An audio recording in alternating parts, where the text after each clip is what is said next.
Bonjour, yappers! Welcome back to Binge Yap Repeat. Today, guest host Poonam and I yap all about Season 5 of Emily in Paris.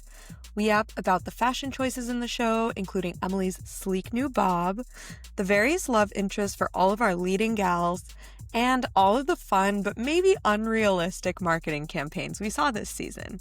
Grab a glass of your favorite French or Italian wine, and let's dive in. Our episode starts now.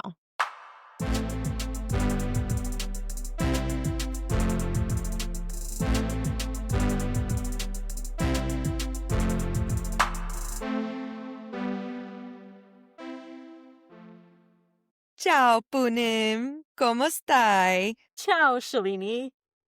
Andiamo. Sì. My Italian, not so buono. Welcome back, everyone, to Binge Yap Repeat. I am joined by guest Poonim, who is going to be discussing Emily in Paris Season 5. Yay! Welcome, Poonim. Thanks for having me.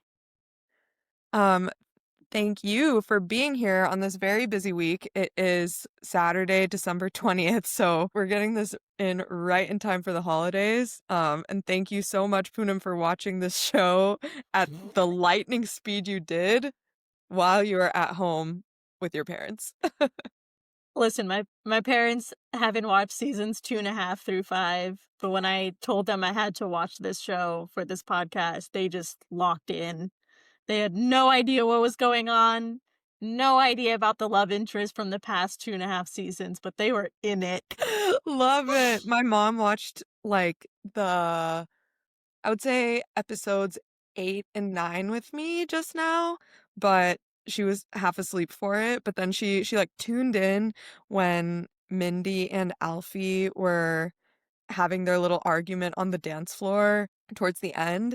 And then she was like, you know what I realized? It's always two minorities in a couple and then two white people in another couple. And I was like, okay, well, Mindy's only dated white guys until now, and Alfie and Emily used to date. So really, no. I mean, the flip side, though, is it's always a minority with a white person. With a white person, yes. And then it's yes. Do we really have to anchor to at least one white representative relationship? True. Really, we just need more non-white representation in general in TV. I think that would solve all of it. Hard agree.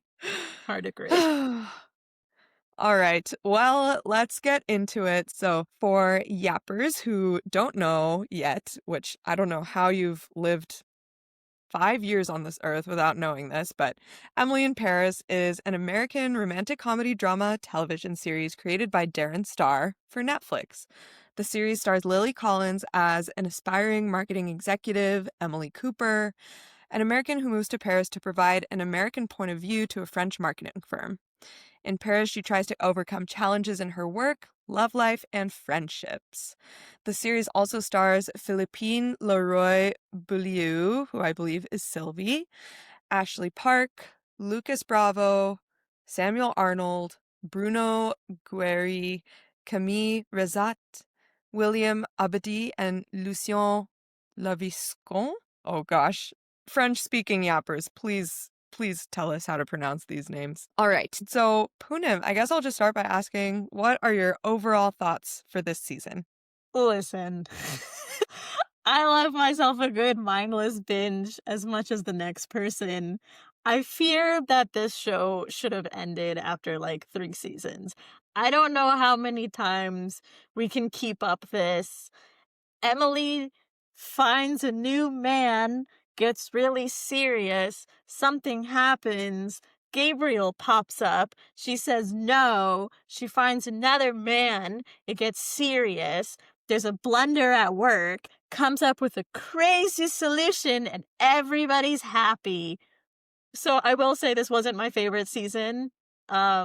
That being said, the draw of the show for me now is the outfits and just all the cool shots of all the cities that they're in now. So I did like that part.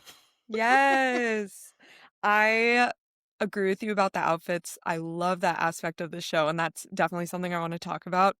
I will say I was expecting to feel exactly how you described this season, but I gotta say I ate it up and I eat it up every single time. For some reason, like, I love this show.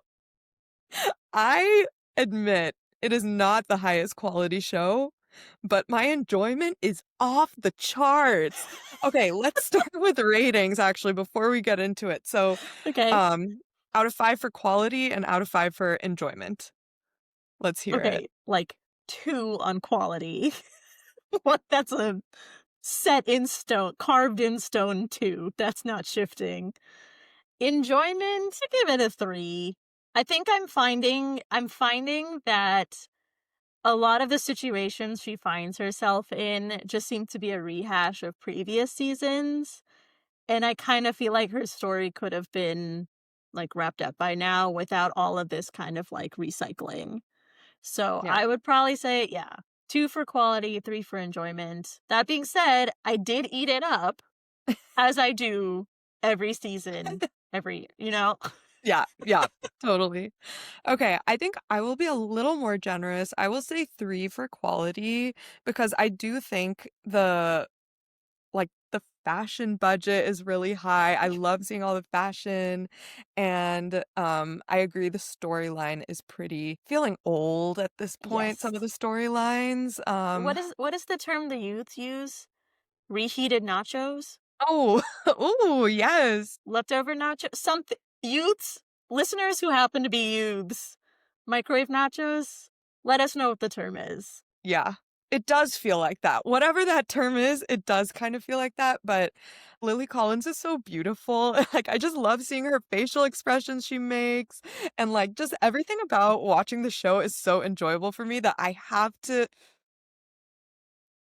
okay, I'll give it a 4. I'll be fair. Okay, I'll give it a 4. I will not give it a 5, even though part of me feels like I should, but okay, we'll start with a 4. Alright. Yes. okay, fair. Okay. Um, alright, any other overall thoughts before we get into specifics? I will say that one of the pros of this season is that we didn't have to see Gabriel that much. Yeah, If that character has no haters, it means I'm dead. I know. So Yappers, our friend group was talking about what our predictions for what this season would entail, and literally all of us independently were like, we don't want to see Gabrielle's fucking face in this season in Rome. Like, please get him off my screen. Sure enough, he was there, but I was pleasantly surprised by how little Gabrielle there was and how little plot was driven by him. Okay, I had a question about that. I thought there was something between last season and this season where the actor that plays Gabrielle, like, didn't want to come back or like wasn't super into doing the show anymore. So that's where I had assumed the show was going. But by the ending of the season, it seems like he's back in the fold. So I don't know like where all that landed, but I didn't know if you happen to know. Okay, good question. Let me see if I can Google this really fast. Yeah, so ahead of Emily in Paris season 5, Lucas Bravo expressed that he really grew apart from his character Gabrielle. So fans theorized that his role might be scaled back or removed altogether in season 5. Um, I haven't clicked on it, but I found a Reddit post that just says Gabrielle was trying to follow Emily to Rome, but his plane crashed. Sad face. It's a really dark fan fiction. What's going on? I hope it's like a fake spoiler. That's wild, though. Imagine if the Yeah. writers actually did that. I know. Okay, so it sounds like yeah, he was feeling a bit distant from his character, but he's open to coming back in the future. So, I thought the ending made it seem like maybe we would get Emily and Mykonos or like Emily and Santorini or something for a bit. I mean, yeah, maybe. I assumed that in his long break he would just go back to Paris, but maybe we're gonna get Emily in Athens, Emily in insert European city name here, which was one of our predictions that she goes to like multiple other cities. Yeah, yeah, it is true. Mine was that she ends up in Japan and offends a whole other culture in the process. I think they're like let's stick to insulting white people for now. For now, for now. Okay. let's talk about the fashion in this show. So, one of my favorite podcasts is called Gilmore Guys, which is a Gilmore Girls podcast hosted by two straight men. And they Perfect. have this segment in that podcast called Fashion Report. And every time they introduce it, they go, fashion. And then they talk about the fashion in the show. So, Give him the old razzle dazzle. okay. I want to start by talking about her hair. I loved her bob. She can pull off a fuck ass bob. Like, she just has the bone structure, and she's like concerningly skinny, but she can pull off the bob. And she has such like a long neck and like defined Yeah. features that even when she had it in that stupid little ponytail and it was just a little nub, I was like, how did she manage to like not look dumb? Because if I did I that, know. I'd look like my brother. Okay, Yappers, Poonam says this as a joke, but like it's literally true. They have the same face. So It's, literally yeah. imagine Poonam with short hair and that's Ravi. I never had to worry that I was adopted, no matter what he said. Yeah, I know. Throughout the season, I was like, ooh, do I want a bob? But it would just never look like hers. Shalini, Mine would as actually be fuck ass. what I consider to be, a very close friend to you, don't do it. Your hair is too thick. Your hair is too curly. You are gonna look like Orphan Annie. Yappers, this is what, okay, if you can see the video of this podcast episode, this is what my hair looks like after it is heavily thinned. So, yes, I agree. Can you I imagine don't our think it little could do it. nub? The hair tie would be like this big around I because our hair is so know! thick. Be a very thick nub. But yeah, I thought she pulled it off so well, and I thought it really changed her fashion, like the clothes that she wore. I I feel like it complemented because her fashion has always been very like over the top, and I feel like it added a layer of just like chicness Yeah, that she could be more playful with like the necklines or like having like poofy shoulder poofy shoulder. shirts. Yeah, yeah, yeah, yeah. I agree. I was reading an article in Vogue. Um, that was an interview with the fashion designer for this season, and she was saying that Emily's style this season is kind of an evolved version of what it's been in previous seasons.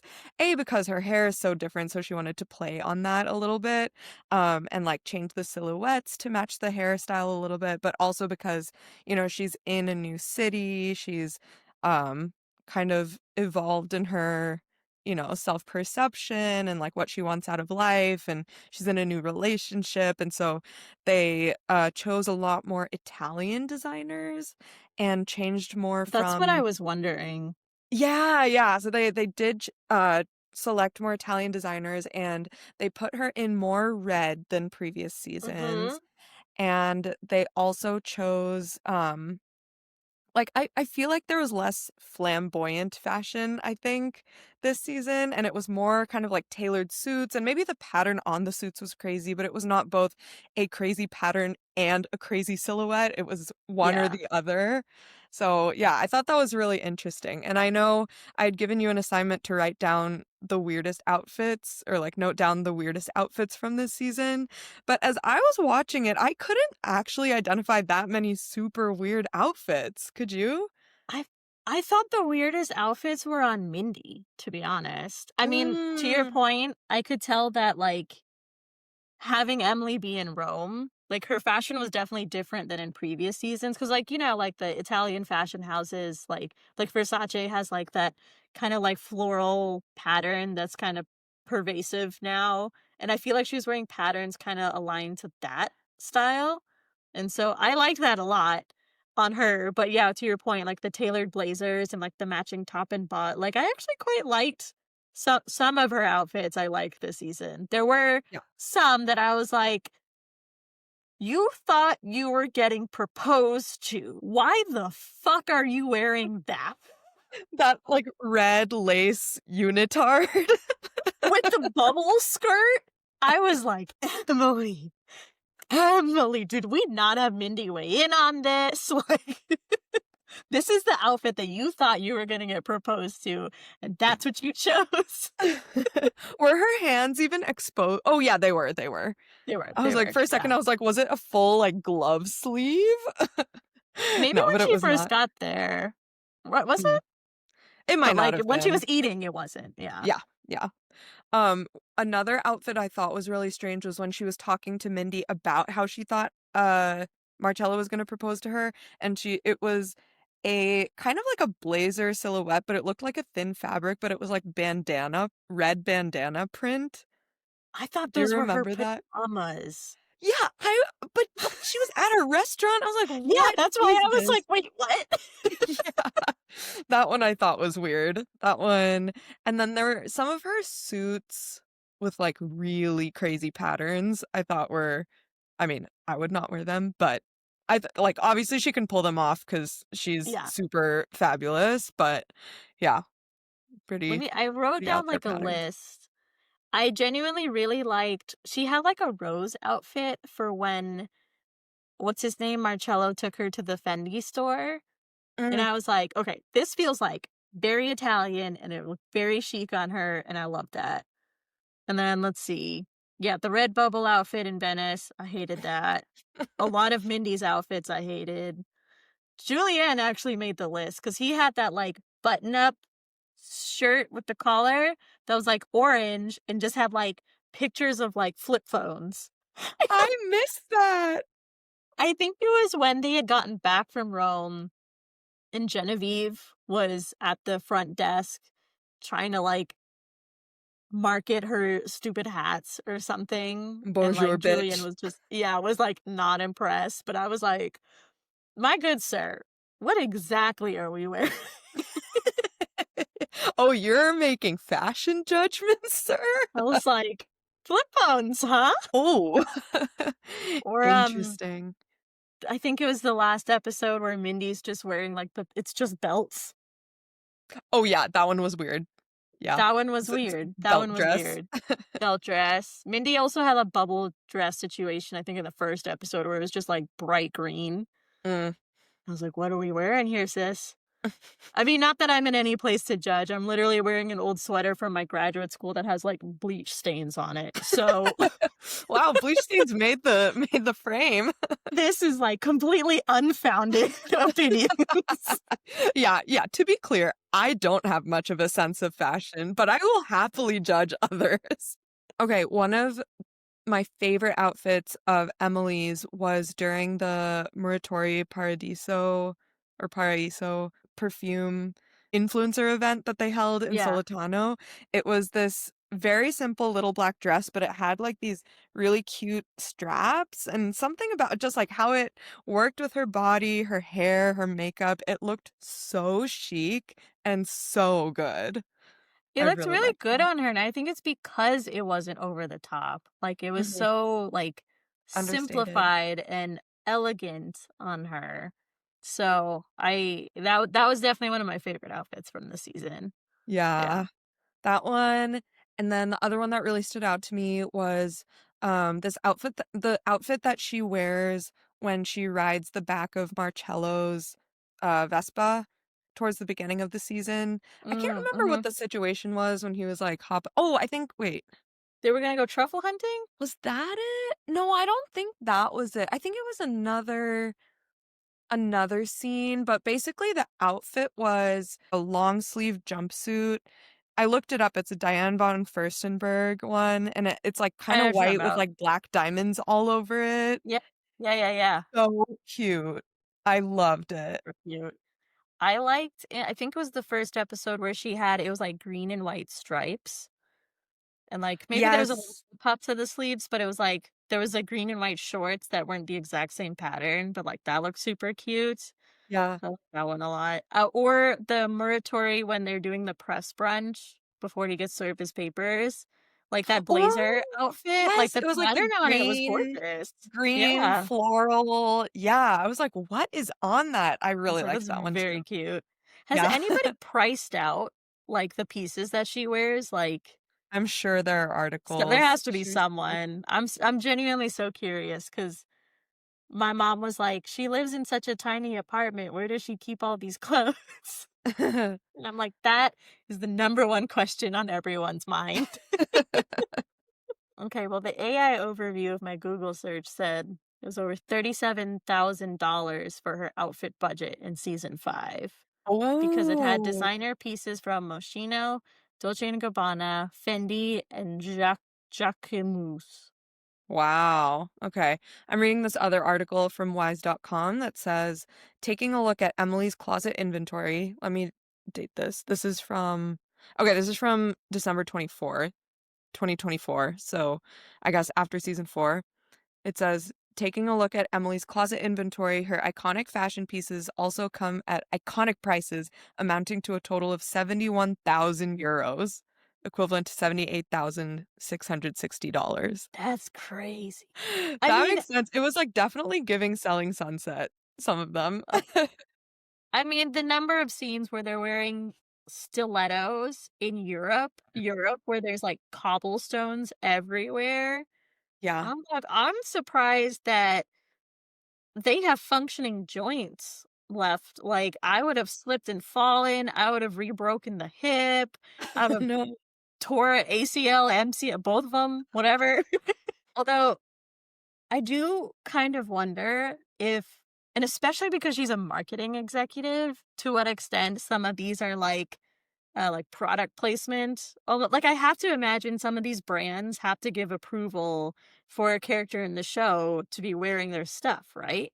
Yeah, And then when they're working with brands that are actually real brands like L'Oreal Paris, it like, is that product, it's not as egregious as "Nobody wants this," but, like, totally. right? Yeah. I agree. I think for sure I was thinking that too about L'Oreal Paris, that they must be doing paid product placement for that. So yeah, maybe they do have some sort of, it's like an influencer type deal for these fashion pieces where maybe it's just Maybe, borrowed. I yeah. don't know. Yeah. Her size is definitely sample. So That's true. Okay, I felt like she looked a little bit skinnier this season. Like, Lily Collins has always been a tiny, tiny girl, but uh, there was a shot from the side and you could just see how skinny her arm was. And it was when she was talking to one of Marcello's, maybe ex or something, and her mm, arm was also so skinny. And this mm. is coming after seeing Wicked Part 2, where they were so skinny. And I was like, oh, a strong breeze and they're going to be broken. Oh, I know. I don't want to spend too much time talking about it, but I do feel like there is a really scary trend in Hollywood right now where it's just so many impossibly thin women. And I am so grateful that I am not at the formative years of my life where that would have such an effect on me. But I cannot imagine how hard it must be for, girls that are like 10, 12, 14 years old. Yeah. Yeah. Yeah, and it's kinda getting back to the '90s heroin chic Yeah. that, we grew up with, so Yeah, which I was so happy when we moved past that, and then now we're back. everything's cyclical, right? So, you Yeah, know, yeah. but it did feel like, especially when she had, like, just collarbones out, and I was like, "Yikes." Yeah. I do know that Lily Collins has suffered from an eating disorder in the past, Oh, really? and Oh, yeah, I don't wanna speak make about, like, assumptions, what she yeah. yeah, make assumptions about it, but she also starred in this movie, I'm forgetting the name, let me look it up. Okay, the movie is called To the Bone. It's Mhm. from 2017, and it's about an anorexic girl, and Lily Collins lost so much weight for that role, like, even more than she was way skinnier than she currently is for that role because Wow. yeah, and she was just, like, method acting for that role, and so I cannot imagine that was easy as someone who did have an eating disorder to then play a character with that same eating disorder and having to lose the weight and then having to gain it back afterwards. That must have been so hard. Oh, yeah.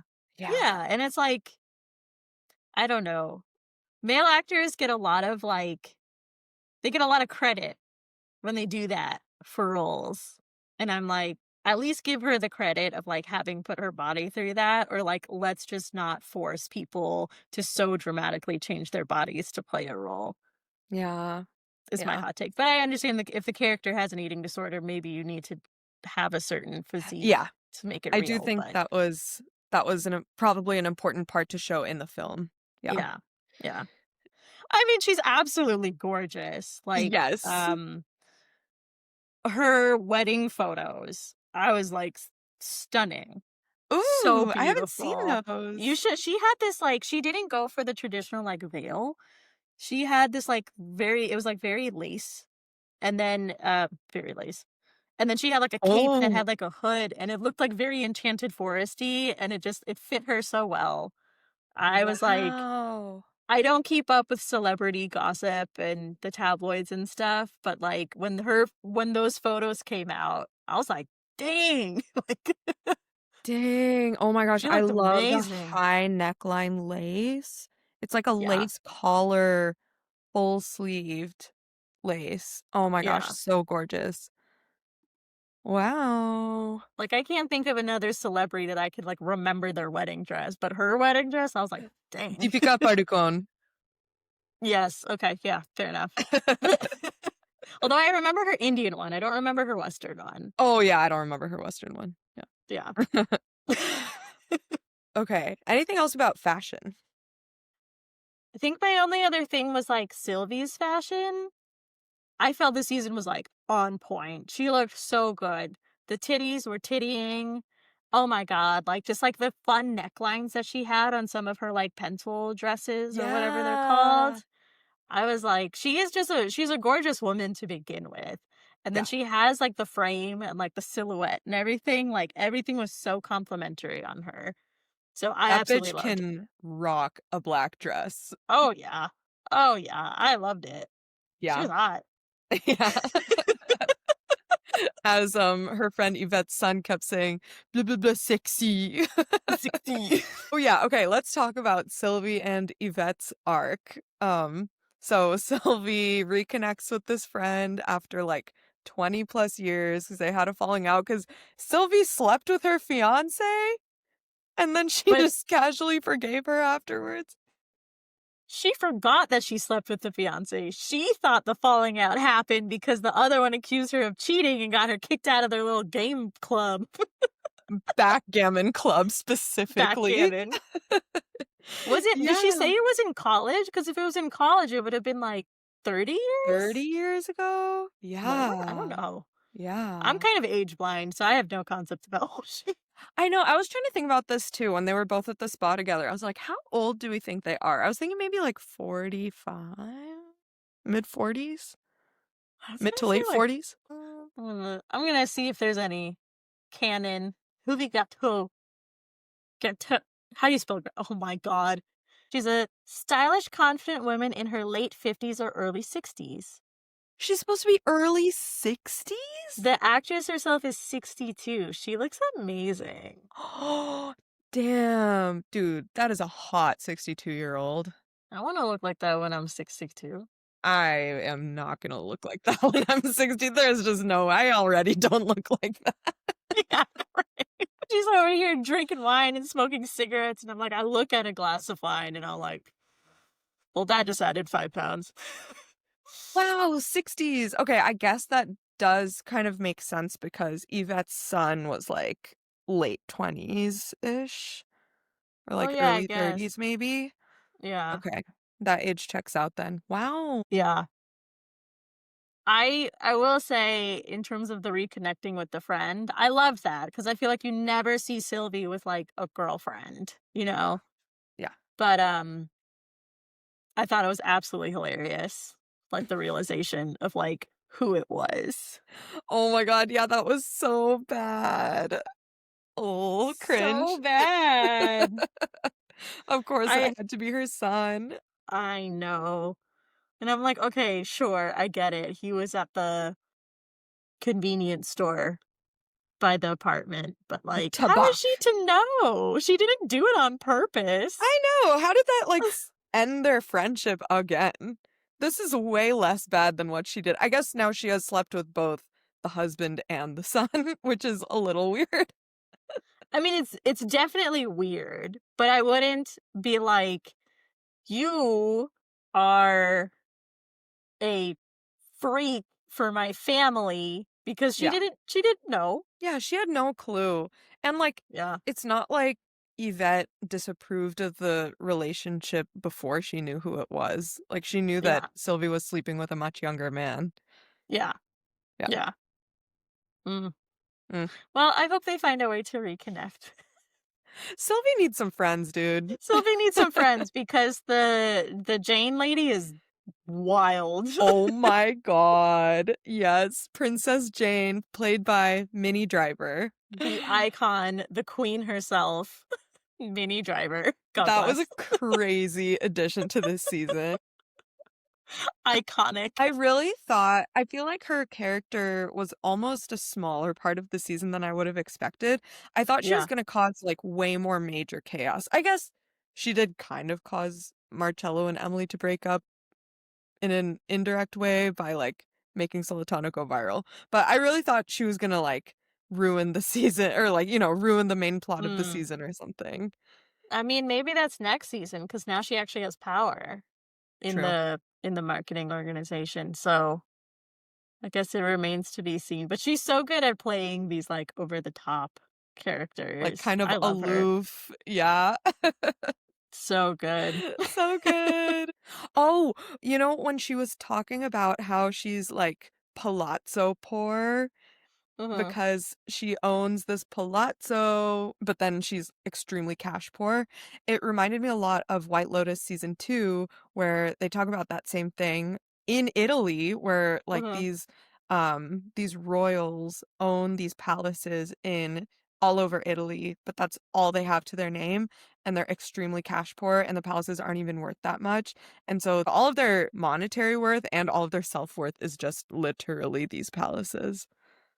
Okay, I have two comments to follow on to that. When she was explaining, well, she's palazzo poor and they Airbnb the place most of the time, and she and the husband live on the top floor like squirrels in the attic. Yeah. One, my parents, I'm at my parents' house right now. They actually do have a family of squirrels in the attic. So me and my parents were like, "Hey, that's like us." Jane, is that you? And then the second thing that I was gonna say is it reminded me a lot of like English nobility. It was, like, super expensive to, like, run the estates and stuff like that, so at the turn of the century, I think, like, early 1900s, they would marry, like, daughters of, like, the oil barons and the railroad tycoons from America to, like, fund their estates because all they really had was the title and, Mm, like, all of this new money coming out of America they wanted, so that's how a lot of, like, American princesses ended up in Britain in, like, these member of these, like, noble houses. I also really binged, like, The Gilded Age while mm. I was recovering from my surgery, so that's why it was top of mind, but that's what it reminded me of. Interesting. Okay, cool. So it seems like all these really old cultures compared to America, well, which is most countries compared to America, their elite are losing the value of what generations of their family have built on. Yeah, I Yeah. mean, I feel like it's gotta be super expensive in today's day and age just, like, run those estates or maintain them, right? Because 'Cause they're so Yeah. old, and, like, the Yeah. land itself is worth something, but, like, I don't know, the everything else of it is probably considerably expensive. Yeah. Interesting. Wow, who thought Princess Jane would spark such a deep conversation? History. I know you guys come to Binge Yap Repeat for some history classes. Just another day of very interesting, important information on this podcast. Honestly, I feel like it's our duty to add in these interesting tidbits for number one listener, Jackie Maslin, who is like also number one hater of Emily in Paris. We made our friend Jackie watch the last season of Emily in Paris when we were all together in Colorado for a girls' trip. And this girl had never seen this show before. Jackie, we're so sorry, but also we're not sorry. It was too funny, her reactions. We did put Jackie through a lot that weekend because there was quite a bit of Love Island chatter happening. Quite a bit of Love Island podcast as well. Sorry, Jackie. Mhm. I made Jackie listen to not one, but two Call Her Daddy episodes with Love Island stars, Rob and Leah. Sorry. This one's for you, Jackie. Anyway, Emily in Paris. Okay, let's see what else. Mindy and Alfie. Yeah. Okay. That was I out will of s nowhere. I didn't see it coming. I don't hate it, but I also feel like they were just trying to introduce extra drama where I don't feel like there needed to be any. Like, Yeah. obviously the drama between Mindy and Nick and that falling out at the end of last season. And Who's then Nick? between Alf Oh, Nico. Oh, yeah, yeah, yeah. Nicola? Yeah. Yeah, Nicola. Nick. Yeah. Whatever. He looks like a Nick. Fucking Chad. Yeah. Brett. And then Alfie and Emily. But I I don't know. It just seemed like they hyped up their like deceit as if they were gonna be in so much trouble. And Emily was Mhm. just mad that Mindy didn't tell her. Yeah.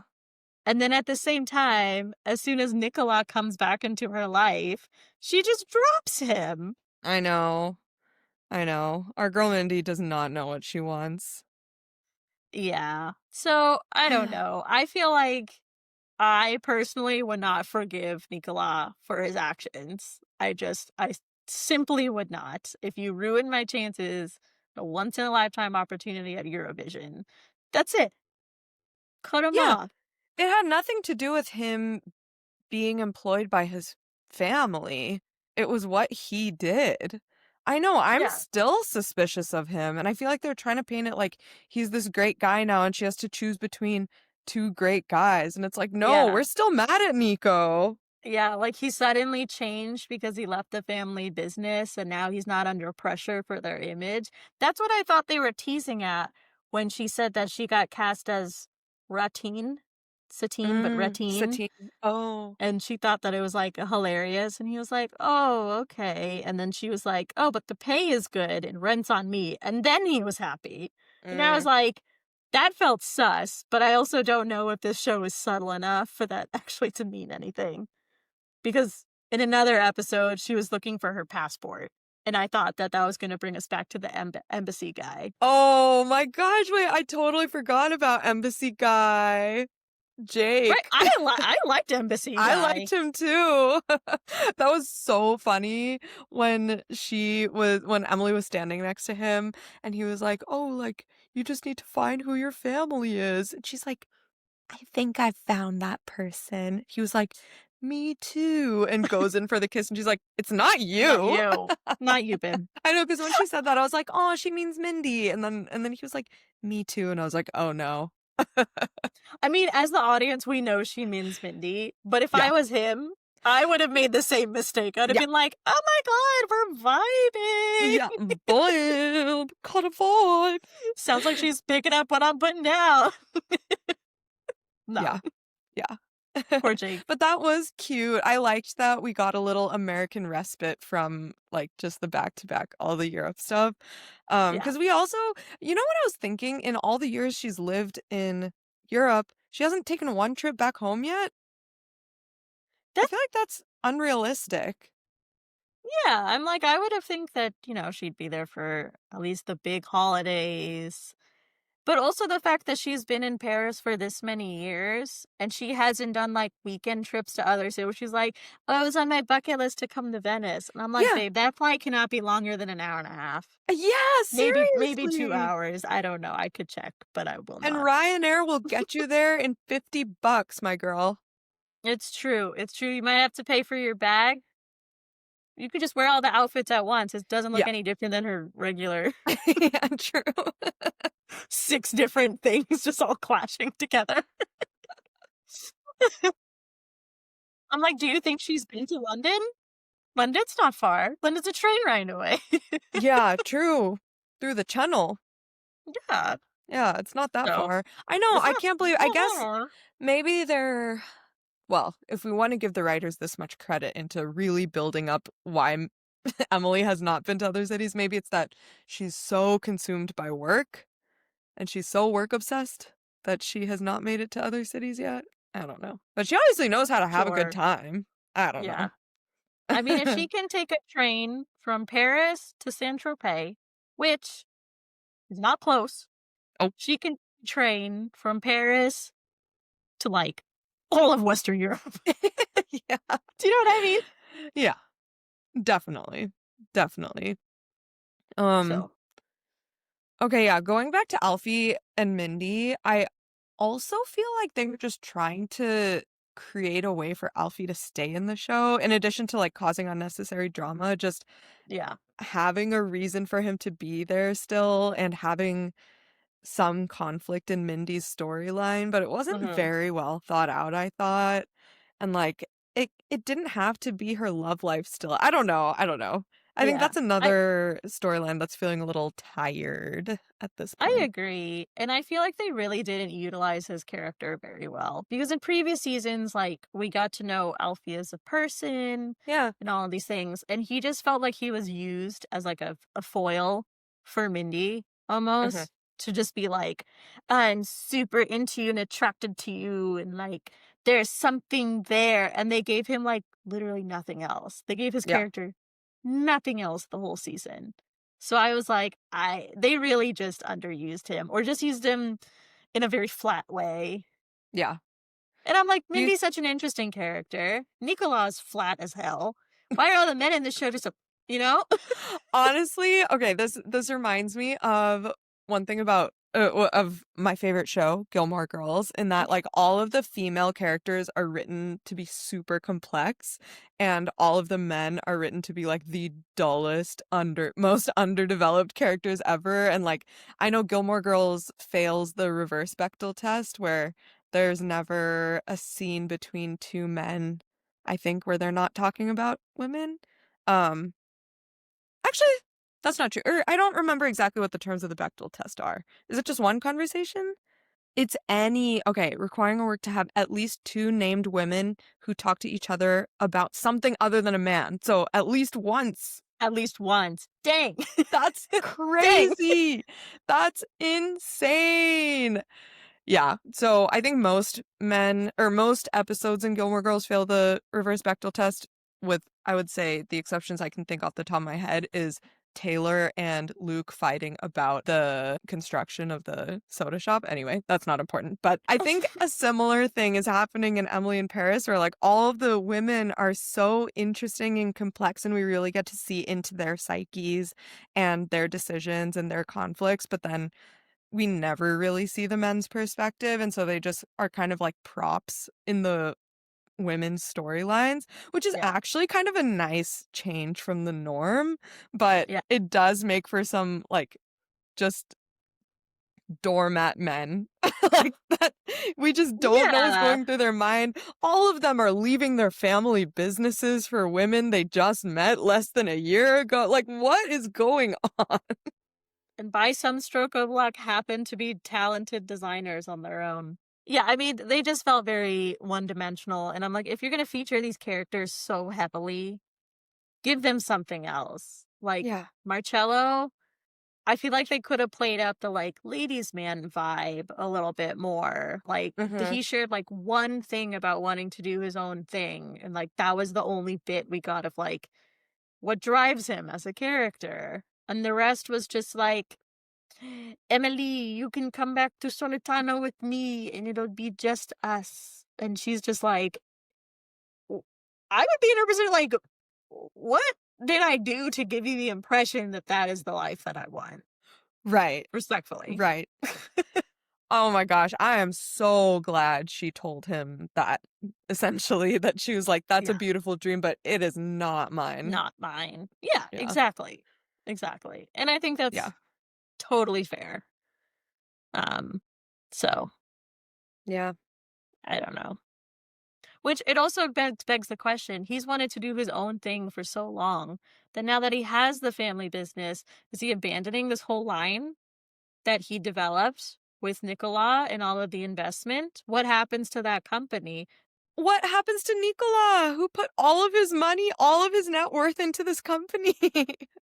Exactly. So I was like, listen, I don't know how these business deals work, obviously, but he built this brand. Now he's inheriting this other brand. Are we just going to bring them all under one house? Is Nicola going to get any money out of this? Yeah. Like, how exactly does that work? Also, okay, one thing that I just thought of is that if I was Emily, I would be kind of pissed that he just suddenly took his mom's offer because it's kind of analogous to what he did in the first half of the show, which was be like, "Oh, thank you for all of this hard work. JVMA's have to up their offer, so I'm going to go with them." And then Yeah, he kind of did the same thing at the end of the season where he was like, "Thanks for helping me build this brand. My mom just offered me the company, so I'm going to go take it." It's yeah. pretty similar, but, like, Emily wasn't mad at all, and I was kinda pissed on her behalf. I was like, "Dude, this guy's so flaky." He I like, did. not flaky in terms of romance, but flaky in terms of what he wants to do with his business. Yeah. Or like what he's willing to give up to get like what his end goal is and like who he's willing to throw under the bus or just leave behind to get what he Yeah. wants. And like he was like, "Oh, you left without saying goodbye." I'm like, "You're upset because she left without saying goodbye. She's upset with you because you lied to her about your intentions for the business." Yeah, Those are not the seriously. same. Why is she apologizing? I know. I was so mad that she apologized to him. Ugh. These men in this show, they're so one-dimensional, but that one dimension just pisses me off. Yeah. Okay, I have a few questions for you. The first one is about the marketing campaigns we saw this season. So the ones I wrote down, I might have missed some of them, but the ones I wrote down were Muratori Paradiso and that black and white film. Uh-huh, Intimacy Me and uh-huh. the most intimate thing is talking. L'Oreal lipstick and like the most timeless relationship is your friends and libido, which is like the gay pride water bottles. The rebrand. um, out of those, which one would you say was your favorite? The one that I liked the most because it made the most sense was maybe the Muratori Paradiso or like L'Oreal Paris. The others, okay, Shalini, again, I don't know anything about marketing. There was no market research done anywhere in this show. They would get an idea, it would get shot down. Emily would propose some other fuck ass idea, and they'd be like, yes, let's go with that. No testing, full You know send, what? Yes. I know. right? And then, like, the water one, when they're like, oh, have you tried apologizing? And they literally have on the side of the float, we're sorry. I know. Okay, can you think of a brand where if they just did something absolutely fucked, and then like 2 years later, they're like, we're sorry? I know. When I saw that, I was like, this would never work in real life. If all they did was like post a rainbow thing on their Instagram and write "We're sorry" on their bus, I'd be like, fuck this company. Yeah, performative. Isn't that the whole thing about rainbow washing at Pride and why everyone was Yeah. hating on Target for rainbow washing at Yeah. Pride? And then Target pulled out, and then they were like, yeah, obviously, because you never cared to begin with. Seriously. Seriously. Can you imagine if Target was just like, ooh, very nice? We're sorry. Oh my god, I know. And it's water. It's water. Yeah, it's I was just expecting them to be like, okay, let's look at our competitors just to see if we can come up with a messaging campaign to differentiate ourselves. Like, use the buzzwords at minimum. But they yeah. would just be like, no, this is a idea I pulled out of my ass, and somehow the CEO just loves it. You know what else? That's such a good point because marketing is so much more than advertising. and all they show is advertising and social media. But at the same time, all of the marketing classes I took in business school were so boring because it was all spreadsheets. It was just Yeah, it's all data reading driven. documents and manipulating spreadsheets. And like, it's just so different from what we saw in the show. Yeah. Like for them to be like, "Oh, we're gonna launch the social media thing." And I was just like, "You need a lot more than just that," you know? Yeah. Like I work in biotech for, those that don't. I mean, there's gonna be 5 people listening to them. This is episode, like, me, you, and Jackie. There are 3 of them. But, like, I work in biotech. I work adjacent to the marketing team, so not directly. But everything that's done is extremely data driven. We Yeah. have to have the latest information about what competitors are doing, what trends we're seeing, the latest data, like differentiation.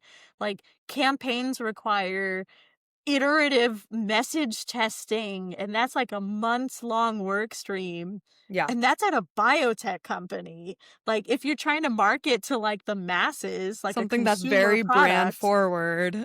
Yeah. they didn't Right. have a single pie chart, Shalini. No. We saw 0 charts. We saw 0 charts. And then they start the season with the perfume for the baby, Hey, baby. "Hey, babe."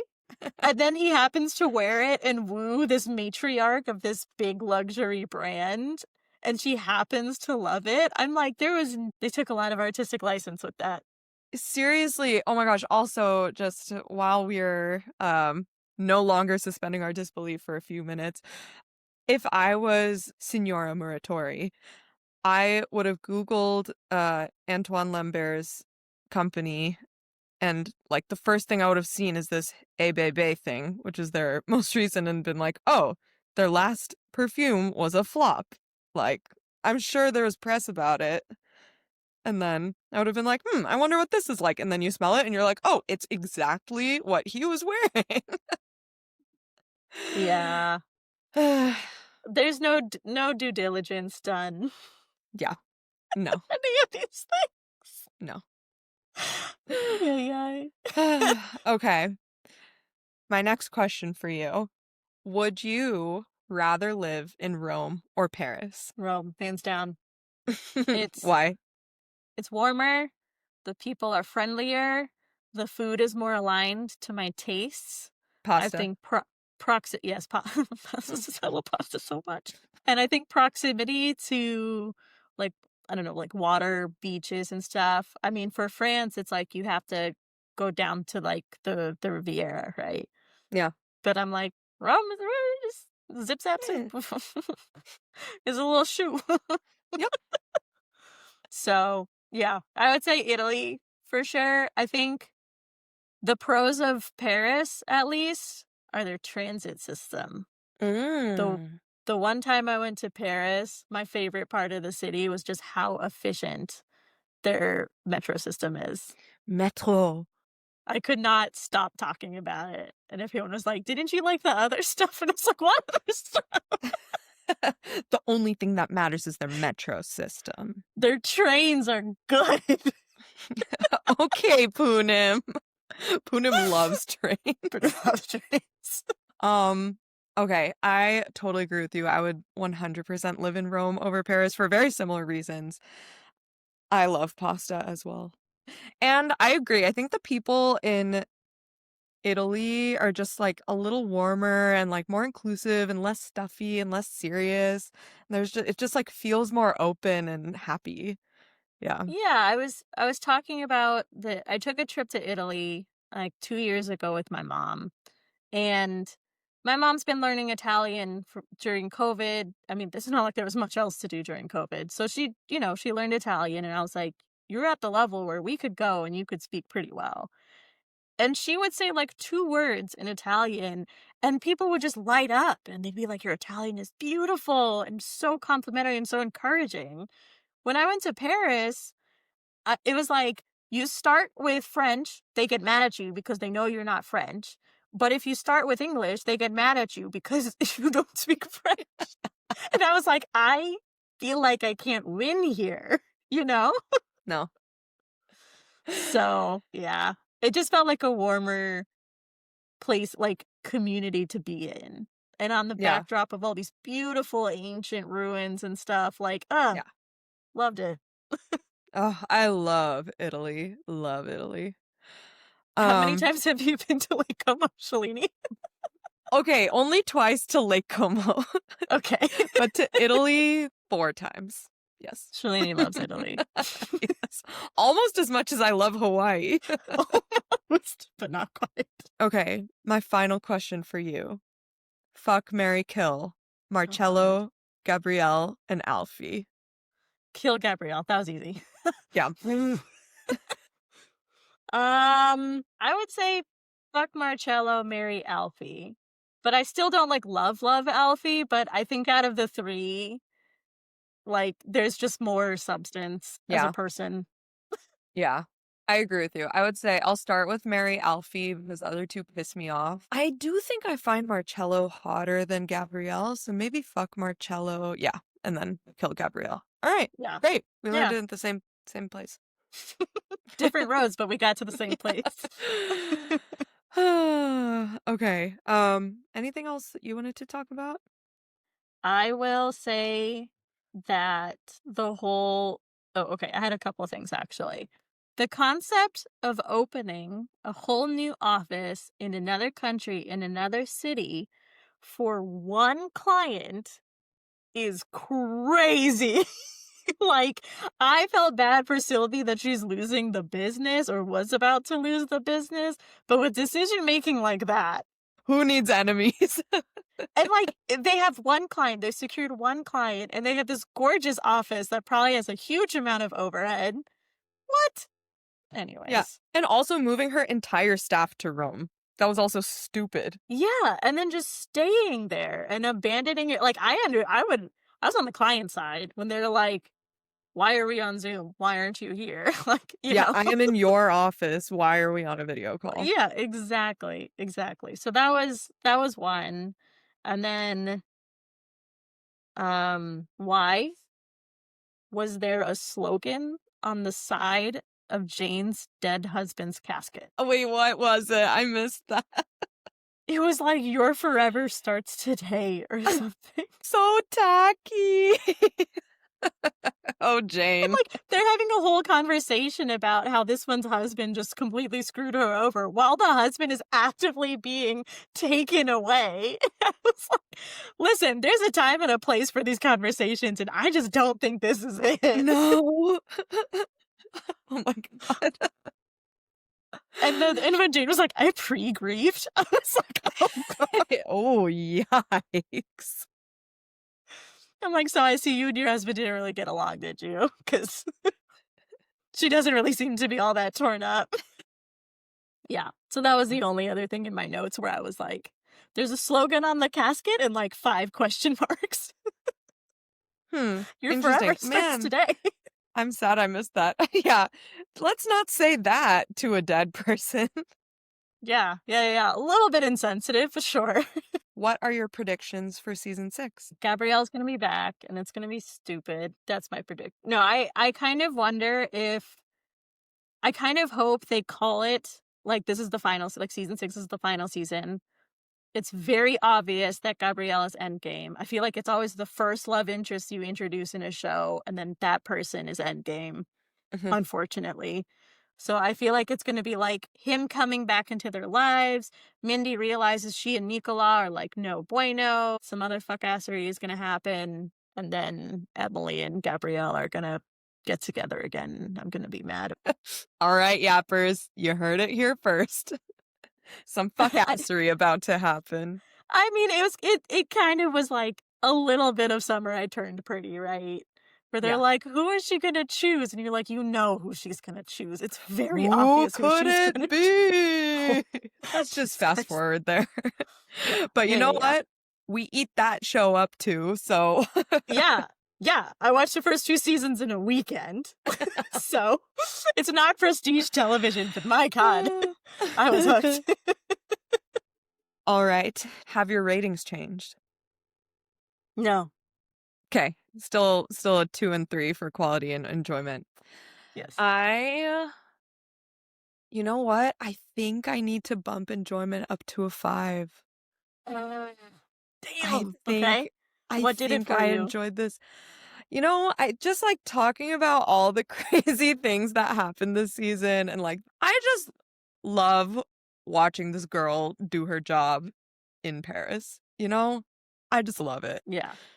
I think the enjoyment should get bumped up. The quality, Yeah, quality, agreed, should not be bumped up. Okay, you know what? I'm gonna bump quality down to a 2, oh, enjoyment up to a 5, so we enjoyment. stay at the same Okay. same overall score. Did you notice? And I don't know, it's definitely not limited to just this show, but like kind of similar tier shows. When characters are having a conversation and one needs to leave, they're just like, oh, I need to go do this other thing. The other remaining characters don't say anything. Or like the character that needs to leave just like walks away. And everyone's just Like there was one, it was the Belle Epoque absinthe party. And the absinthe guy was like, "Oh, I have a date with Lady Absinthe," or whatever her name is. And Lady like Absinthe herself. Juliet, I think, just says, "Okay." Emily doesn't say anything. And I'm like, if this is a client, shouldn't you at least be like, "Have fun, enjoy Right. the party," or like, Goodbye. "Bye." So like it was such a random thing that I picked up on, but I was like, they have done this the entire show where one person needs to leave, and it's, like, the most awkward, like, conversation ending. That's so funny. That also reminds me in so many shows, whenever a phone call is ending, there's never like a goodbye to A the phone bye. call. It's just like blah blah blah blah blah, and then it's always a hang up. Yeah, like a abrupt hang up. I'm like, people would get pissed off if this was real life. I know, I'd be like, hello?" All Hmm. right. Binge in progress. Poonim, what you binging? Um, okay, so a couple of things. Michael and I have been watching Pluribus, which I think I might have said something about the last time I was here. Somebody mentioned it. Anyways, loving it. It's very cerebral. It's very Vince Gilligan. I'm inspired to go watch Better Who's Call Vince Saul. Gilligan? Vince Gilligan is the creator of Breaking Bad, Oh, and right. he just has like a very specific way of like shots and like dialogue and just like setting up a character, and he's known for his like anti-heroes. So like the Mm, main character in the show is like he does such a good job of making you like dislike her, but you're still rooting for her.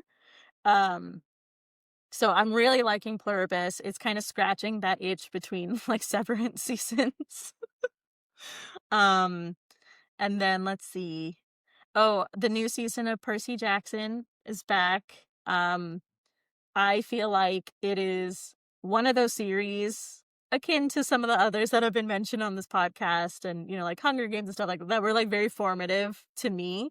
yeah. And they did a really shit job adapting it into movies a decade ago, but now they're making a dedicated season per book.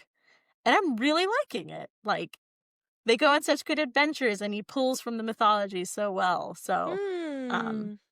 that's one. And then Stranger Things, I plan on rewatching part 1 in anticipation of part 2, just to make sure I Ooh. didn't miss anything. Yes. Oh my gosh, I just saw this post where the Duffer Brothers said that episode 7 is going to be the most emotional episode besides the finale. So, who knows what that means, but Is this episode gonna ruin 7. my Christmas? Is this Yes. show gonna ruin my Yes. It will. Yes. Okay, going back to Pluribus, we got a comment from one of our yappers saying that they would love to see a Pluribus discussion. So, would you be interested in doing that with Ruchi? Oh, yeah. I would love to. I don't have a Okay. background in, like, literature or cinema. I just think it's such a cool show. But, yeah, I'd love that. I'd love to talk about Oh, it. okay. Okay, cool. Okay. Yeah, we can talk about that later. But yappers, you heard it here. We will maybe do a Pluribus episode. Okay, we're not going to hold ourselves to anything because it's the holidays, Okay, but sounds maybe. good. um I just watched this show called Little Disasters on Paramount Plus with my mom. Uh-huh, It stars Diane Kruger, who uh-huh. played that German actress in Inglourious Basterds, and she's a mom of 3 kids, and her youngest child is a baby, and she takes the baby in because the baby's been she takes the baby into the ER, because the baby's been crying all night, and she's like, "I think she's just sick," but then turns out the baby has a skull fracture, and nobody knows how, so then they called social services. It's set in Britain, Mm. and the twist is that the doctor that calls social services is her best friend, so she, like, feels very tortured about what she Ah. should do, and so it's a really Uh-huh. good yeah, it's just a really good show about motherhood and, like, mother guilt, female friendship, what your obligation is to your family versus to your job versus to your friends. So, yeah, there was a lot of good discussion, and, like, my mom and if we had enough time, I would wanna do an episode on that show, Mhm. with my mom, because there were so many points where we would just, like, pause the show, and I'd be like, "Did you ever feel like this when we were little?" And, like, it just had there were a lot of Yeah. good topics to pull from. So, yeah, it's a Mhm. very interesting show. Highly Hmm. recommend watching it with your mom. Did you watch that show? I can't remember what it's on. Maybe Amazon? It was called, like, All Her Fault? Yes. Oh my god. 10 Is out it of 10. kinda No, like that? 11 out of 10 show. Oh, ooh, Similar ooh. vibes. I would say All Her Fault breaks the top 10 shows for me of all time. It is Wow. so good. I Um, feel like I've seen enough clips that I'll just be angry all the time. yeah, it is really, Like, I've heard it's really exceptional, but maddening. I'm just like, "This is gonna be so triggering, and I'm not No, even a for sure. mother." Like, it's a lot of women. So that show is kind of, I would say, more focused on, like, women's versus men's role in a marriage. Mm, okay. Um, and it is about mom guilt and, like, mom responsibility, but it's more kind of about the balance between men and women versus um this show. I mean, very similar vibes. Also a show about, like, wealthy parents with Mm, small mhm. children in a town where all the people are too close. So, You yeah, love but rich people with problems. dude, give me any Dude. show about rich people and their problems. I will eat it up every time. Music to your ears. Oh, yes. Yes. Yappers, if you Love have it. any other recs, let me know. Now you know exactly what I like. Or if you know any rich people with problems, we just wanna hear them. I'll eat that up too. If you are a rich person with problems, you have an ear right here. We need a new podcast called Rich People and Their Problems, where people just write in their problems or gossip about problems they've heard about, and we just talk about it. It's very niche, but it would definitely fill a gap. All right. Let's get out of here. Okay, sounds good. Okay. Bye. Bye. Thanks for yapping with us. If you loved this episode, have some hot takes we missed, or if you've got a show you're dying for us to binge next, follow us on socials. We're at Binge Yap Repeat. Until next time, happy binging!